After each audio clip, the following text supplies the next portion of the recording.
Well, tonight, educators and state workers are sounding the alarm, saying New Mexico lawmakers remove their chance at getting a raise this year as part of the yearly budget. Aaliyah Chavez is here with details about how they argue this is more than about money. It's about retention, recruitment, and morale.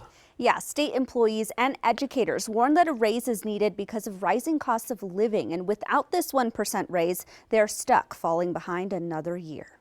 We want our educators to stay in the communities where they live and work. House Bill 2 is New Mexico's roughly $11 billion budget. Part of it earmarked a 1% raise for all state employees, K through 12 workers like teachers and custodians and university employees. Then, at a Thursday markup of the bill, Senate Finance Chair George Munoz took it out, sparking backlash from workers who say this is their one shot this year to get a raise. People are really upset about it.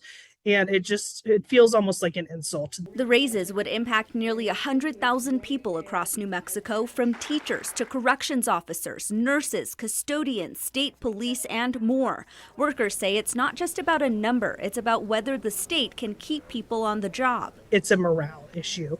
And the price tag? Around $65 million. Munoz says the state has to pull back. It's time for us to tighten. Money is tightening. Munoz argues the state has already boosted compensation, pointing to New Mexico covering 80% of health insurance premiums for state employees. That's a big difference.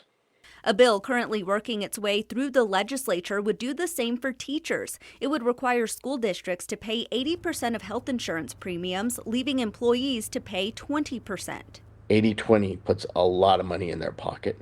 Munoz also cites universal child care as a way to put money back in New Mexicans' pockets, saying if parents pay $1,000 or $2,000 per month.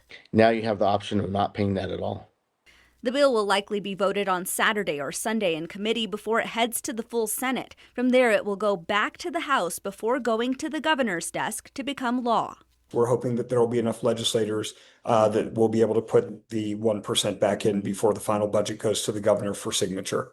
For people doing the work every day, they say there is money to do it all and that none of this replaces a raise.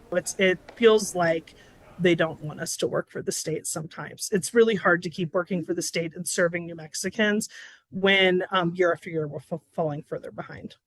Senator Munoz says state police officers were just given pay raises and are the highest paid police officers in our state. He also says balancing a budget means not everyone can get everything they want. Reporting, I'm Aaliyah Chavez, KOAT Action 7 News.